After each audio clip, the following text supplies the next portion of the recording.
आज हम root system पढ़ेंगे। रूट सिस्टम इससे पहले हमने फ्लोरिंग प्लांट के बारे में पढ़े हैं, ठीक है, और रूट के जो टाइप्स होते हैं उसको भी पढ़ लिए हैं। अब हम क्या पढ़ रहे हैं, रूट सिस्टम पढ़ रहे हैं। रूट सिस्टम को दो भागों में डिवाइड किया गया है। टैप रूट होता है ना। रूट सिस्टम को दो भागों में डिवाइड किया गया है, एक तो होता है टैप रूट और दूसरा होता है एडवेंटियस रूट। ठीक, अब इसको क्या किया गया है, हमको पहचानना है टैप रूट किसको बोला जाता है। यहाँ पे सबसे पहले क्या चीज़ है, टैप रूट है। तो टैप रूट किसको बोला जाता है, टैप रूट को जो हिंदी में बोला जाता है मूसला जड़े। टैप रूट का जो नाम है वो है मूसला जड़े, और जो एडवेंटियस रूट का नाम है वो है अपस्थानिक जड़े। तो हम सबसे पहले टैप रूट के बारे में पढ़ेंगे। तो टैप रूट यहाँ पे क्या होता है, टैप रूट जो होता है वो कभी भी देखोगे तो भ्रूण के मूलांकुर से निकलते हैं। हमको ये ध्यान रखना है कि जैसे इस तरह से ये वाला चित्र देख रहे होंगे तो ये वाला भाग को बोला जाता है क्या चीज़, मूलांकुर। ये रेडिकल बोला जाता है ना। ये कोई सीड है और सीड के जहाँ से मूलांकुर से भ्रूण के मूलांकुर, मतलब जैसे भ्रूण पाया जाता है, एम्ब्रियो पाया जाता है, वैसे ही भ्रूण के जो मूलांकुर से रेडिकल का निर्माण होता है वही क्या होता है, आगे वो जर्मिनेट होता है। जर्मिनेट होने के बाद रेडिकल से विकसित होने वाले मुख्य जड़ें होती है। ये जो अगर रेडिकल से निकल रहा है तो उसको हम क्या बोलेंगे, मेन जड़ बोलेंगे, ये मुख्य जड़ बोला जाएगा। वैसे ही जब इसी को मुख्य जड़ को प्राइमरी रूट भी कहा जाता है या प्राइमरी जड़ें भी कहते हैं। और जो प्राइमरी जड़ से क्या होता है, सेकेंडरी जड़ का निर्माण होता है, और सेकेंडरी से टर्शियरी जड़ का निर्माण होता है। इसको ऐसा भी समझ सकते हैं, एक ड्रॉ के माध्यम से समझ सकते हैं कि जैसे कि ये कोई सीड है, नॉर्मल सा है ना, ये सीड है। जब क्या होता है, मूलांकुर से, किसी भ्रूण के मूलांकुर से जड़ का निर्माण होता है ना, उसको बोला जाता है क्या चीज, टैप रूट। ठीक, टैप रूट बोला जाता है। अब ये क्या होगा, इसी टैप रूट को, क्योंकि ये सबसे पहली जड़ है ना, प्रथम जड़ है, जिसको क्या हुआ है, जर्मिनेट होने के बाद या अंकुरित होने के बाद रेडिकल से क्या हुआ है, विकसित हुआ है। इसलिए इसको और भी बोला जाता है क्या चीज़,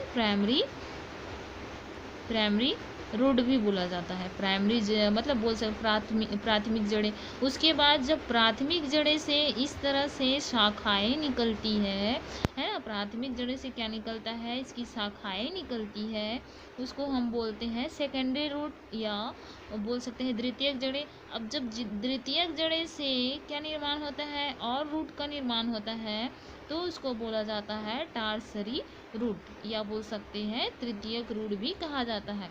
ये जो पाया जाता है जनरली, आप इस रूट को देखोगे टैप रूट को, तो जैसे डाइकॉट रूट जो होता है ना, वो जनरली टैप रूट ही होता है। इसमें क्या चीज़ है, आम है, अमरूद है ना, ये सब आ जाते हैं। एक बार और जान लीजिए कि क्या होता है, रूट सिस्टम पढ़ रहे हम लोग। तो रूट सिस्टम को दो भागों में डिवाइड किया गया है, एक तो होता है टैप रूट, सेकंड जो होता है वो एडवेंटियस रूट होता है। ठीक है, इज इट क्लियर। फिर आगे जब देखते हैं, हम टैप रूट के बारे में पढ़ रहे हैं, टैप रूट सिस्टम। तो टैप रूट सिस्टम को क्या किया गया है कि बताया गया है, जब मूलांकुर से, है ना, भ्रूण के मूलांकुर से जर्मिनेशन की क्रिया होता है, तो रेडिकल से जो विकसित होने वाली जो मुख्य जड़ें होती है उसको बोला जाता है क्या चीज़, टैप रूट।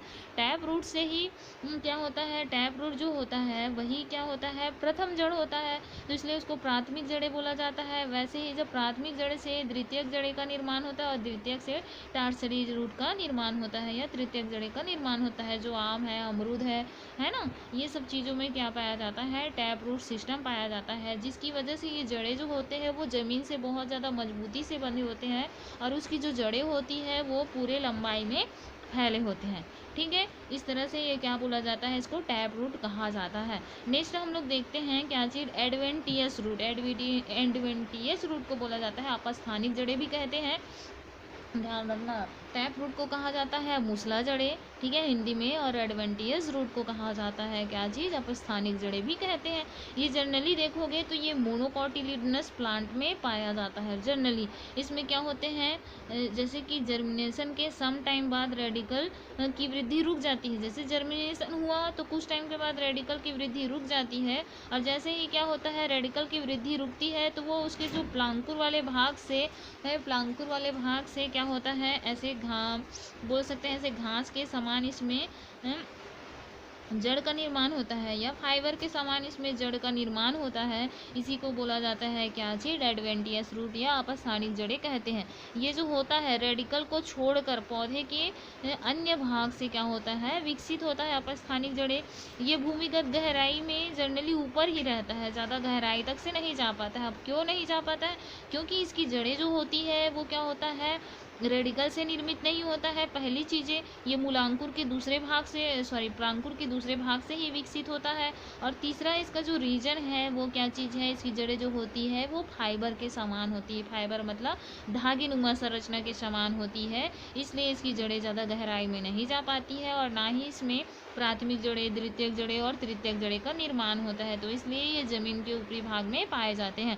जैसे कि देखो सम डाइकॉट में भी क्या होते हैं, प्राथमिक जड़ें पाई जा एडवेंटियस रूट पाई जाती है, बरगद है, पान है। और क्या होता है, जैसे कि इसमें अगर एडवेंटियस रूट का एग्जांपल ले तो मक्का, धान, गेहूँ, ये सब में आप लोग खुद देखे होंगे कि जो क्या होता है इस तरह से फाइबर के समान क्या होता है उसमें जड़ें पाए जाते हैं और ये धागे नुमा रचना के रूप में विकसित होता है। इसको जकड़ा जड़ भी बोला जाता है या फाइबरस रूट भी कहते हैं। ठीक है, इज इट क्लियर? यहाँ तक आप लोग को क्लियर हो चुका होगा।